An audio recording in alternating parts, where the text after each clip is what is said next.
Oi, pessoal, como que vocês estão? Aqui é o professor Fábio Leão. Espero que todas e todos estejam bem. Hoje vou trabalhar com vocês aí 4 questões relacionadas aí aos conhecimentos de contagem, né, sobre contagem. E então vamos lá nessa preparação aí para o nosso concurso aí da cidade de contagem. A questão número 7, ela está dizendo para a gente que são bens tombados do município de Contagem, exceto, então, a Casa de Cultura Nair Mendes, letra B, Casa de Cacos de Louça, letra C, Parque Municipal Tiago Rodrigues Ricardo, letra D, chaminés e prédio administrativo da antiga fábrica de cimento Itaú, e letra E, conjunto arquitetônico da Prefeitura Municipal de Contagem. Essa aqui é uma questão que muito fácil, é uma questão que que vai chegar na nossa provinha para a gente acertar. Não pode errar uma questão dessa na prova aí de contagem e acertar todas essas questões que são dadas para a gente assim. Então, são bens tombados aqui da nossa cidade. A Casa de Cultura Nair Mendes, que é o nosso ponto de registro, né? A origem da nossa cidade está nessa casa, né? A gente remonta a história de Contagem a partir do ponto de registro que a gente conhece hoje aí como Casa de Cultura Nair Mendes. Então, é um bem tombado aí da nossa cidade. A Casa de Cacos de Louça também, um ponto importante aí, né, dentro dos patrimônios aí da cidade de Contagem, a Casa de Cacos, muito conhecida, né? Letra C, Parque Municipal Tiago Rodrigues Ricardo. E aí a gente vê um probleminha aí, né?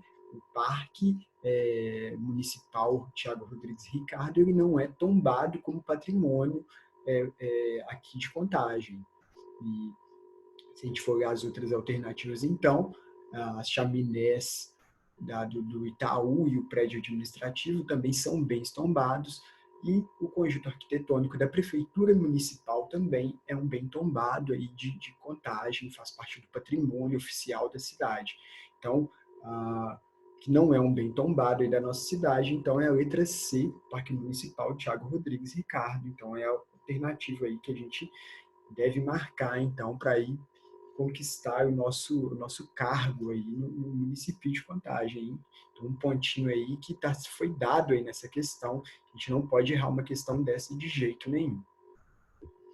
A questão número 8, ela já vai trazer para a gente aí a portaria 48 para a gente discutir um pouquinho, né? Então, a questão 8 está falando assim, são atribuições dos estabelecimentos da rede pública municipal de ensino, de acordo com a portaria 48, exceto.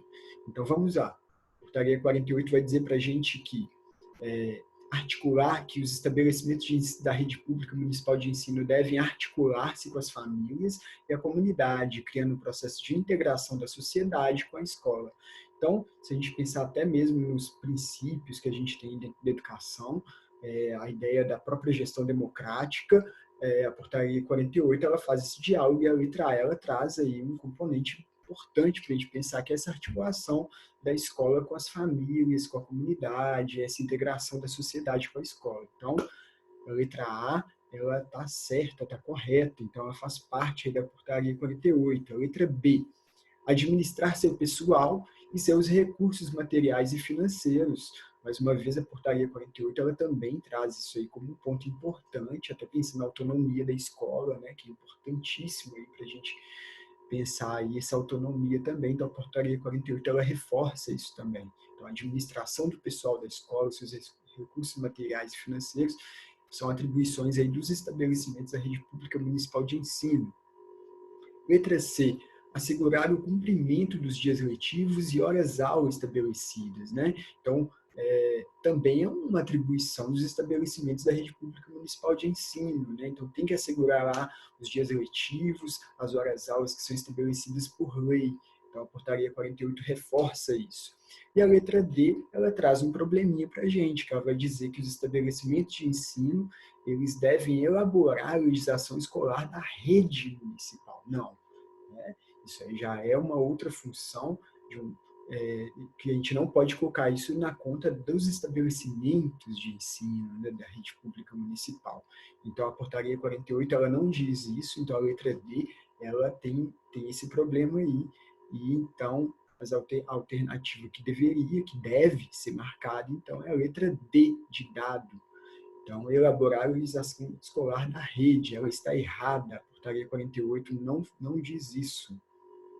Também ficar atento a essas legislações, tem que ler esses documentos, né, para ir para a prova afiado, né, sem problema nenhum, dominando essa legislação aí. De acordo com a lei orgânica do município de Contagem, lá no número 9, na questão 9, de acordo com a lei orgânica do município de Contagem, é correto afirmar que a atividade administrativa é exercida. Letra A. Em qualquer dos poderes do município, nas autarquias e nas fundações públicas, por servidor público, ocupante de cargo público em caráter efetivo. Então, vamos lá, vamos ver as outras para a gente ir pensando. Apenas nos poderes do município, nas autarquias e nas fundações públicas, por servidor público, ocupante de cargo público em caráter efetivo ou em comissão. Letra C. Em qualquer dos poderes do município, nas autarquias e nas fundações públicas, por servidor público, ocupante de cargo público, em caráter efetivo ou em comissão, ou de função pública, observada a qualificação profissional adequada. Essa letra C, se a gente já consegue perceber que ela é bem completa para pensar aí, né, o que é uma atividade administrativa exercida aqui a partir dessa lei orgânica, né? Então a gente consegue já visualizar, mas vamos lá na letra D para a gente ter certeza. Apenas nas autarquias e nas fundações públicas, por servidor público, ocupante de cargo público, em caráter efetivo ou em comissão, ou de função pública, observada a qualificação profissional adequada. Se a gente pegar a lei orgânica de Contagem, do município de Contagem, a gente vai perceber lá que fica bem claro para a gente que a atividade administrativa ela é exercida em qualquer dos poderes do município, nas autarquias e nas fundações públicas, por servidor público, ocupante de cargo público em caráter efetivo ou em comissão, ou de função pública, observada a qualificação profissional adequada. Ou seja, a letra C, ela traz aí, então, a alternativa aí que está de acordo com a lei orgânica do município de Contagem. Então, resposta da questão 9 é a letra C. Ficar atento aqui, porque tem uma pegadinha nessa. Primeiro que ela traz todas as suas alternativas, frases muito grandes para a gente pensar, né? Exatamente para a gente se perder, né? Então, ficar atento nesse tipo de questão, por exemplo, porque ela se diferencia, a letra C, que é a alternativa correta, ela se diferencia muito pouco ali da alternativa A, por exemplo, né? Então, é ficar atento a isso, esses pormenores, na hora de responder essas questões também. E a questão 10, para a gente fechar aqui esse momento aqui dos conhecimentos sobre contagem, vai trazer para a gente aí o seguinte texto. Leia as assertivas a seguir, que tratam do artigo 4º da Lei Complementar 90, Plano de Cargos, Carreiras e Vencimentos do Magistério e demais servidores públicos dos quadros setoriais da educação e da FUNEC, do Poder Executivo do município de Contagem. Então, tem 4 assertivas aí. Nessas 4 assertivas, a gente quer saber quais delas estão corretas. Então, a primeira assertiva vai dizer para a gente assim, a carreira. Quando a gente está pensando na carreira, a gente está dizendo da organização das classes de cargos em níveis hierárquicos, tendo em vista a escolaridade, os níveis de responsabilidade, a complexidade das tarefas, a experiência e a iniciativa requerida para o desempenho do cargo, bem como incentivo pela formação adquirida, além do pré-requisito e pelo desempenho favorável no cargo. Então, quando a gente pega a Lei 90, lá no artigo 4º está caracterizando cada um desses termos para a gente. Carreira, a gente vai encontrar realmente, a assertiva 1 ela está correta quando ela vai dizer aí sobre a carreira, a partir aí, então da Lei 90. Assertiva 2, vamos ver se ela está certa ou não está. Assertiva 2 vai dizer assim, o que é a especificação do cargo? né? É um conjunto de requisitos físicos e mentais, responsabilidades e condições de trabalho exigidos dos ocupantes do cargo. Então, a especificação do cargo está correta também aqui dentro dessa assertiva, e exatamente, ela traz, quando a gente está pensando da especificação do cargo, a gente está falando dessas condições específicas, dessas responsabilidades específicas que determinado cargo possui. E isso aí vai depender também desse conjunto de requisitos físicos e mentais de quem está ocupando esse cargo também. Então, a assertiva 1 está correta, a assertiva 2 também está correta. Agora vamos ver a assertiva 3, que vai dizer para a gente sobre as atribuições do cargo. De acordo aqui com a assertiva 3, está falando assim que elas são ações de mesma natureza e finalidade em relação ao conjunto de atribuições de um profissional. Então, aqui a gente consegue perceber que tem um problema aqui nas atribuições do cargo, aqui nessa caracterização colocada aqui para a gente. Se a gente for lá na Lei 90, a gente vai ver que a Lei 90 está dizendo que quando a gente está pensando em atribuições do cargo, nós estamos pensando nos conhecimentos técnicos, nas tarefas que são desenvolvidas, nas atividades que são desenvolvidas em determinado cargo. Então, a gente está falando de conhecimento técnico mesmo sobre determinado cargo. Então, a assertiva 3 aqui, ela tem um problema, ela está errada aqui nessa descrição. Então, vamos pensar agora a assertiva 4, quando está falando do objetivo do cargo. Está dizendo aqui que, de acordo aqui com a assertiva 4, o objetivo do cargo é quando a gente está pensando aí nos elementos que compõem as atividades executadas por uma pessoa que ocupa determinado cargo.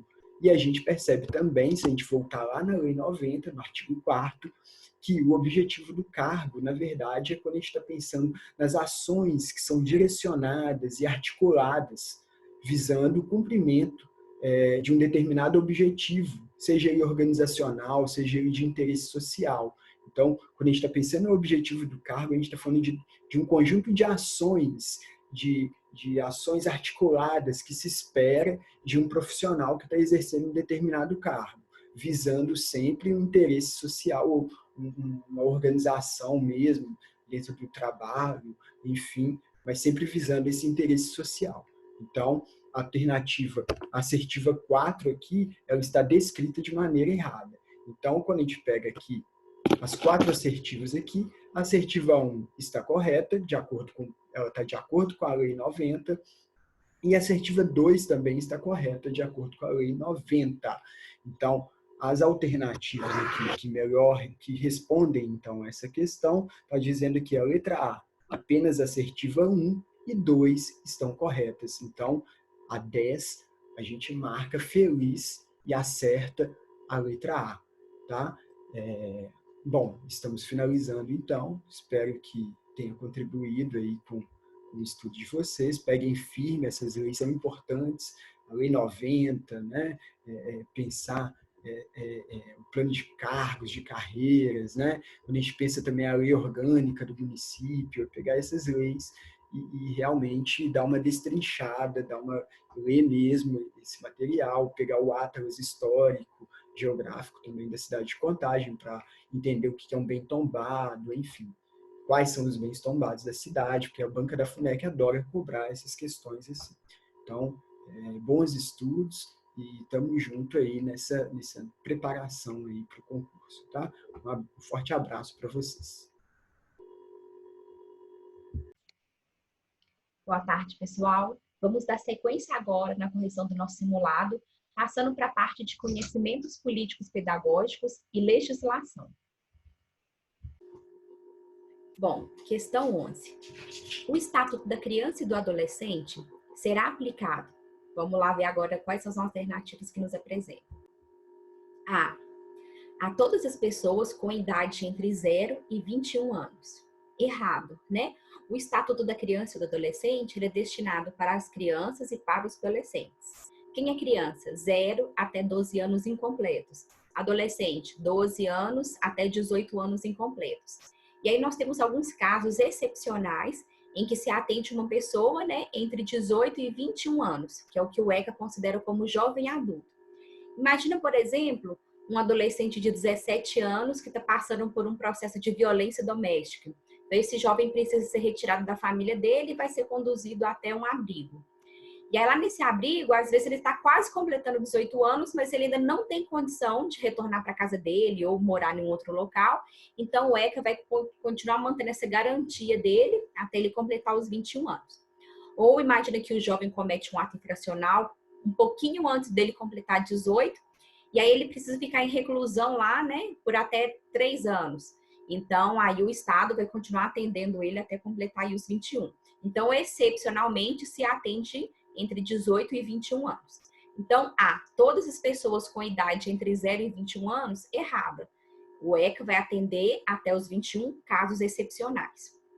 B, apenas as pessoas com idade menor que 18 anos. Errado. Como eu disse, em casos excepcionais, ele pode atender até os 21. C, todos os adolescentes até a idade de 24 anos. Errado também, mesmo critério. D, excepcionalmente, as pessoas entre 18 e 21 anos de idade. Correto, né? Como eu expliquei, dependendo do caso, né, se for um caso excepcional, aí o ECA pode sim atender essa pessoa. E apenas a crianças e adolescentes em condições de vulnerabilidade social. Errado. O ECA, ele atende qualquer criança, qualquer adolescente, seja aquele que cometeu algum ato infracional, seja aquele que está em vulnerabilidade, seja aquele que tem uma estrutura completa social, psicológica, cultural. Então, o ECA é para todas as crianças e todos os adolescentes. Tranquilo? Então, 11, alternativa D. Excepcionalmente, as pessoas entre 18 e 21 anos de idade. Bora para a próxima alternativa. 12. Uma das razões para se educar em direitos humanos é reconhecer a importância da ONU no debate pelos direitos humanos. Errado, né? Eu estou estudando direitos humanos para mim reconhecer a importância da ONU? Não, estou estudando direitos humanos para mim aprender sobre os direitos que eu tenho enquanto cidadão e da sociedade, né?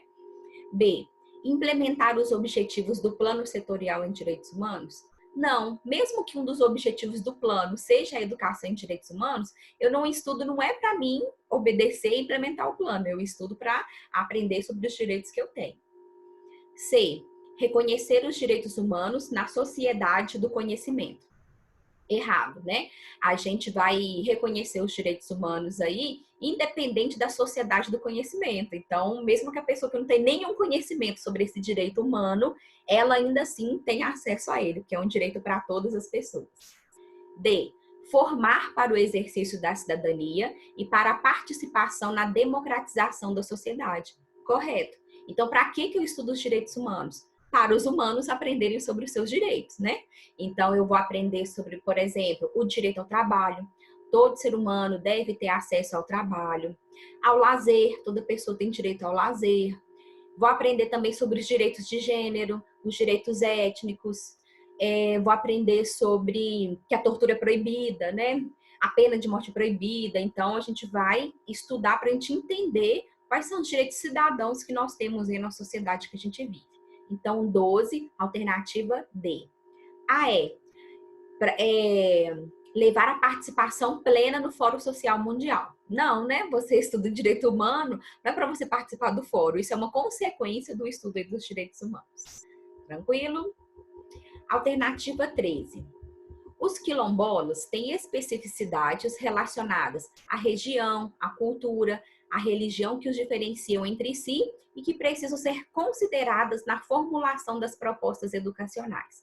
Na construção do projeto de escola quilombola, é preciso compreender as diferenças de sua capacidade intelectual para a aprendizagem de determinados conhecimentos escolares. Errado, gente.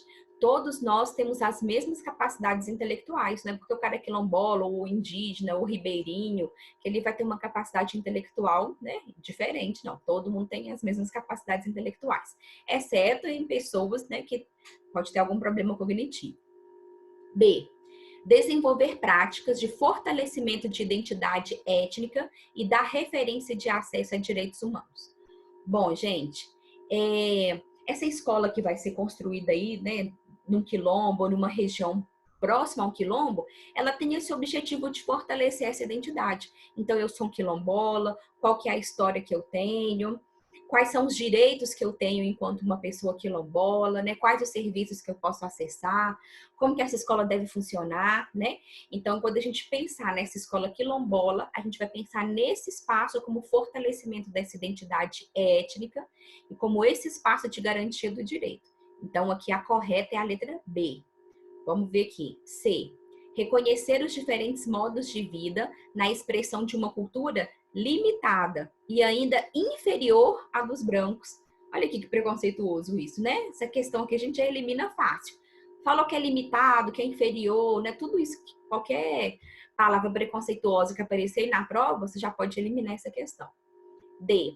Avaliar os conhecimentos prévios das crianças para elaborar um projeto pedagógico que recupere a falta dos conhecimentos escolares esperados.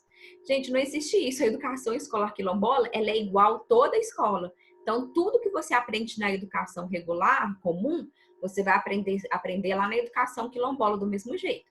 Com a diferença que o quilombola vai ter alguns conteúdos a mais para estudar, que são esses conteúdos relacionados à sua cultura, à sua história, ao local em que eles vivem. Então, erradíssimo aqui também. Redefinir os valores da cultura quilombola para que estes possam se adaptar aos conhecimentos da escola formal. Errado, gente. Se existe a educação escolar quilombola, é justamente para valorizar a cultura e os conhecimentos que esses povos têm, não para igualar eles a uma escola comum.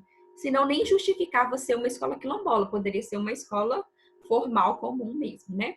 Então, 13, letra C. Reconhecer os diferentes modos de... 13, letra B. Desenvolver práticas de fortalecimento de identidade étnica e da referência de acesso a direitos. Tranquilo? Vamos lá para 14. 14. O posicionamento da escola diante das relações étnico-raciais, de gênero, ambiental e sexual estabelecidas no seu interior compreende a construção identitária positiva em relação ao seu pertencimento étnico-racial, dentre outros. Considerando o exposto, são ações possíveis, exceto, então aqui está dizendo para a gente qual que não é, né? A. Valorizar a pluralidade estética, respeito às diversas culturas, a corporeidade, as formas de ver, sentir e estar no mundo, questionando as escolhas pautadas em padrões ou marcos civilizatórios dominantes. Bom, essa questão que traz várias informações, né? É uma alternativa correta. Primeiro, pluralidade estética. Quando nós pensamos, por exemplo, no negro, eu, como uma mulher negra, sou igual a todas as outras pessoas negras que existem? Não. Cada um de nós temos uma estética diferente. O cabelo, os olhos, a boca, o nariz, o corpo, né? Então, essa pluralidade estética, ou seja, valorizar essa diversidade que a gente tem. Respeitar as diversas culturas, isso mesmo, cada um aí tem uma cultura, né? A corporeidade, as formas de se fazer, de ver, de sentir o mundo e questionar os padrões. Então, quando eu vou ver uma novela lá da Globo, que eu tenho o padrão do uso de cabelo, da roupa, dos modos de se comportar, então é um objetivo aqui se questionar, né, esses valores padrões aí, esses marcos civilizatórios. Então, A, correta. B, promover o respeito e o reconhecimento das diferenças sexuais e identidades de gênero, entendendo os direitos humanos em toda a sua diversidade. Correto também. Então, eu tenho que respeitar as diferenças sexuais, as identidades de gênero, né? Compreendendo isso como um direito de todo cidadão. As pessoas devem ser livres para seguir a orientação sexual que desejar, sem por isso sofrer preconceito de outras pessoas. Então, correta também. C. Exercitar a diversidade como princípio informativo e conceber as datas comemorativas como um fato social de valorização da cultura hegemônica a ser reproduzida na escola. Errado. Aqui a gente poderia ser levado a marcar essa questão, né? A não marcar essa questão compreendendo que ela está correta. Mas por que ela está errada? Porque ela fala de hegemonia, né?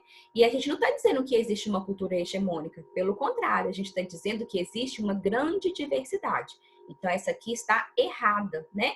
Valorização da cultura hegemônica a ser reproduzida na escola não nos interessa. O que nos interessa? Valorização da pluralidade a ser reproduzida na escola.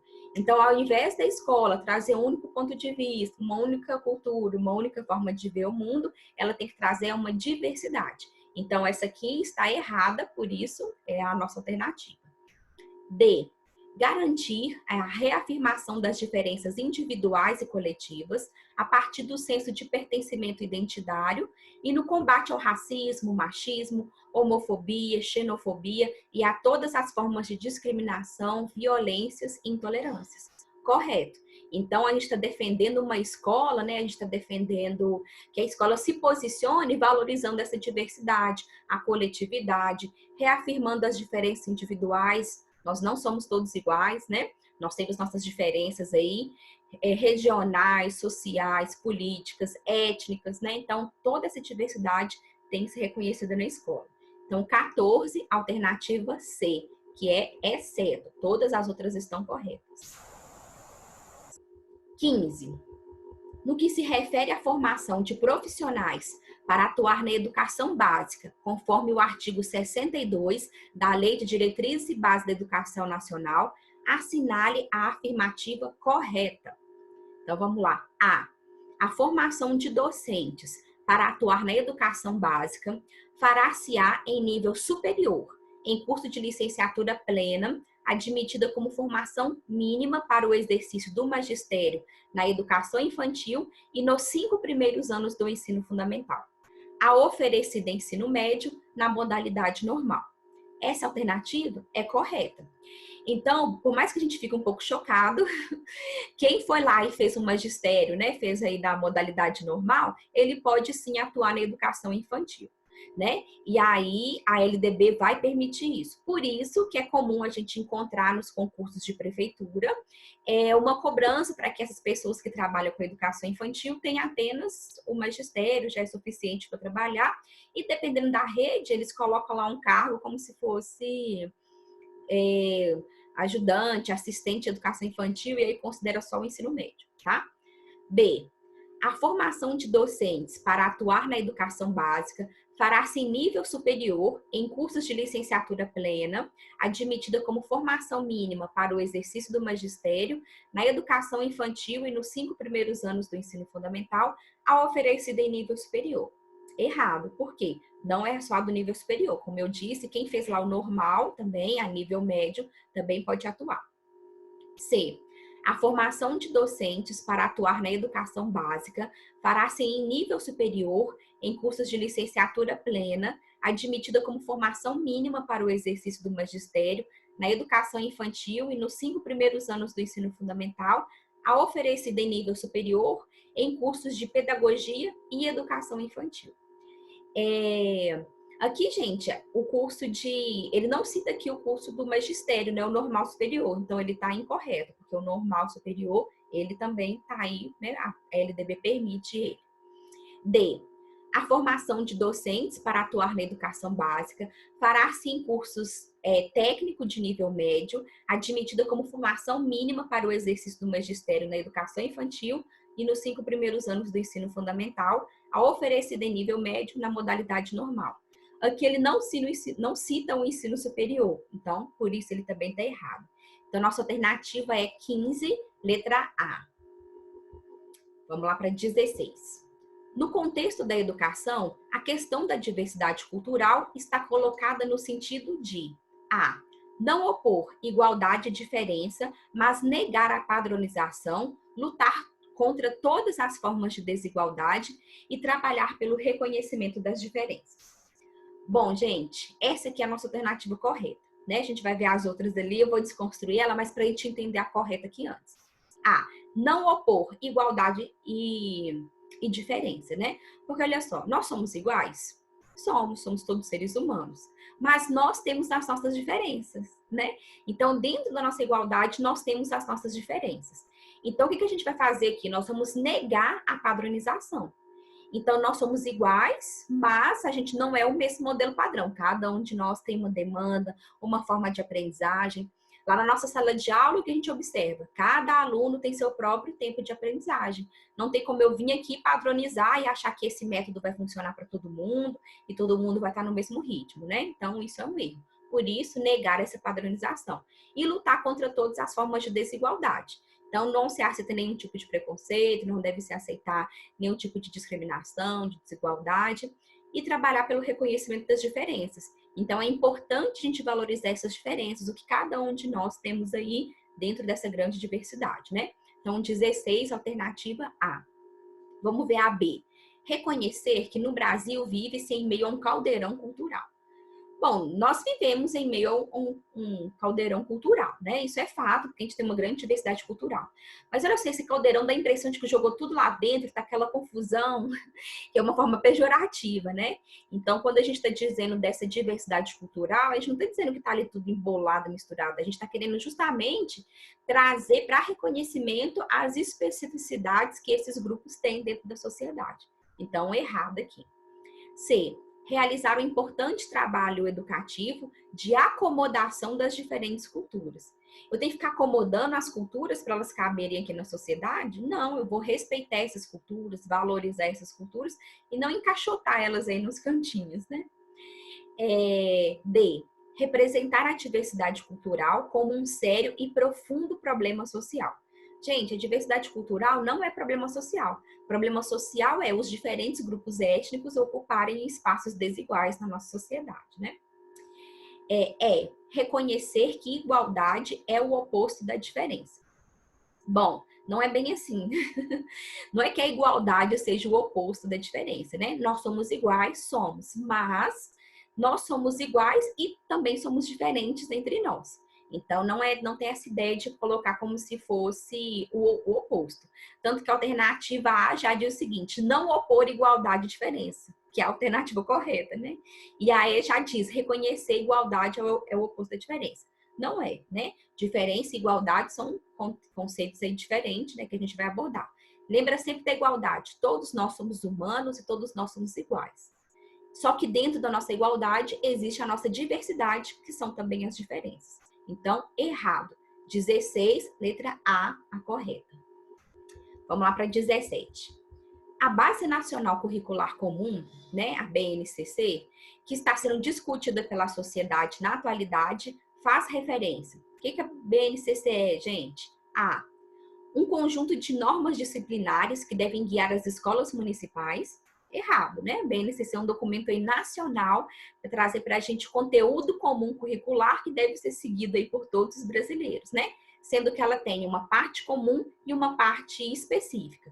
A parte comum, independente se você mora em Contagem das Abóboras, no Oiapoque ou no Chuí, tem que estudar essa parte comum. A parte específica é quais são as demandas aí da sua cidade, do seu estado, da sua localidade que precisam fazer parte dessa história. Imagina, por exemplo, Contagem. Nós somos uma cidade da industrialização. Então, além da parte comum a todos os conteúdos aí, nós também temos que discutir sobre a industrialização da nossa cidade, como se deu esse processo, o patrimônio da nossa cidade. Então, é assim que a BNCC vai atuar. B. As diretrizes relativas ao que deve ser ensinado aos professores nos programas de formação continuada. Errado, né? A BNCC não é para professor, a BNCC é para o aluno, né? O que o aluno deve aprender na educação básica. C. Ao conjunto de conhecimentos essenciais a que todo estudante brasileiro deve ter acesso. Correto. Base Nacional Comum Curricular, já diz isso pra gente. Como eu disse, seja em Contagem das Abóboras, Oiapoque ou Chuí, o aluno tem que ter acesso a um conhecimento básico. Por exemplo, Brasil Império. Não interessa onde que eu tô. Eu tenho que entender o que foi o Brasil Império, o que foi a Proclamação da República, né? Então, esses aí são os conteúdos gerais. D. Ao comportamento que deve ser assumido pelos professores nas escolas brasileiras. Não está falando nada de comportamento de professor BNCC. Lembra que BNCC é currículo. Então, o currículo que os estudantes brasileiros devem ter acesso. Então, 17, alternativa C. Vamos lá. 18. O Plano Político Pedagógico da Escola, PPP, expressa as orientações gerais que sintetizam as ligações da escola com o sistema escolar mais amplo e deve ser elaborado A. Pela equipe gestora e executado pelos professores, né, pelos docentes. Errado. Projeto político pedagógico deve ser construído por toda a escola. professores, gestores, coordenadores, direção, aluno, pai de aluno, menino da cantina, mulher da secretaria, fulano da biblioteca, todo mundo tem que estar envolvido nessa construção. B, por uma equipe escolar que não está em sala de aula. Errado, né? Lembra que eu disse? Todo mundo. C, por uma equipe de técnicos da Secretaria Municipal de Educação. Errado, é todo mundo. D, coletivamente, estabelecendo ligações com os planos de ensino. Correto. Então, o PPP é uma construção coletiva. E que ligações são essas com os planos de ensino? Imagina, por exemplo, que o PPP ele vai dizer que o racismo é inadmissível na escola e sempre que há uma situação de racismo deve ser convocado os pais de todos os envolvidos, realizar um amplo debate, discutir essas questões. Então, lá na minha aula, vivenciei uma situação lá de racismo, o que eu vou fazer dentro do meu plano de ensino? Inserir esse debate que nós definimos lá no projeto político-pedagógico. Então, o professor tem que sempre trabalhar de acordo com o projeto político-pedagógico. Todas as pessoas da escola, o porteiro tem que agir conforme o PPP, a tia da cantina conforme o PPP, a direção conforme o PPP, os docentes, os alunos. Por isso que todos eles têm que construir esse processo coletivamente, que aí todo mundo vai decidir junto quais serão os caminhos, né, a ser atingido aí, né, de acordo com os objetivos do PPP. Por pessoas que entendam como deve ser elaborado tecnicamente um PPP e executado em sala de aula. Gente, quem entende disso é quem está lá na labuta cotidiana, que são alunos, professores, coordenação, pai de aluno, todo mundo, né? Então, 18D, coletivamente estabelecendo ligações com os planos de ensino. Vamos lá para 19. Um trabalho que tem como objetivo a interdisciplinaridade do conhecimento caracteriza-se pelo A, integração dos saberes, que são tidos como saberes das minorias oprimidas no contexto da globalização. Gente, então o saber é só das minorias? Quem são as minorias? Negros, LGBTQI+, mulheres, são esses saberes que estão lá? Não, errado, né? Isso é interdisciplinaridade? Não, errado, né? B, valorização do saber da experiência empírica como base para a construção de novos saberes. Isso é interdisciplinaridade? Não. Valorizar o saber é importante? É. Construir novos saberes é importante? É. Mas o que isso tem a ver com interdisciplinaridade, né? C, diálogo entre as diferentes formas de conhecimento, rompendo com as barreiras entre as disciplinas. Correto. Interdisciplinaridade. Então, lembra, disciplina, interdisciplina, ou seja, são várias disciplinas ali juntas. São os professores trabalhando de forma coletiva. Então, imagina que eu vou abordar, por exemplo, Segunda Guerra Mundial, história está falando de Segunda Guerra Mundial. Quem também fala sobre esse período? Geografia. Geografia também vai falar da Segunda Guerra Mundial. Sociologia também vai falar da Segunda Guerra Mundial. Se esse é um conteúdo comum para essas disciplinas, por que não fazer um trabalho interdisciplinar? Então, nós nos reunimos e realizamos uma atividade, um projeto, uma aula, algo que vai integrar todas essas disciplinas aí. Isso é a interdisciplinaridade. D, globalização dos conhecimentos que possibilita a homogeneidade no trabalho com os conteúdos. Errado, a gente não está querendo que seja homogêneo, pelo contrário, a gente quer que seja diverso. Então, quando eu junto um historiador, um geógrafo e um sociólogo, é justamente para me ouvir as diferentes opiniões, né, as diferentes abordagens, conhecer as várias teorias que existem sobre o mesmo objeto. Então, errado. Homogeneidade dos conteúdos. Já elimina essa. Falou que é homogeneidade, já está errado. Base da aprendizagem de disciplinas comuns. Então, gente, não é homogêneo, é o quê? Diverso, né? São várias coisas que nós queremos aí junto, e não uma coisa só, né? Então, interdisciplinaridade, transdisciplinaridade. Lembra sempre disso, ao invés de você trabalhar sozinho, você vai colar nos seus amigos e vão trabalhar os mesmos objetos de estudo a partir de pontos de vista diferentes. Então, 19, letra C. 20, nossa última, né?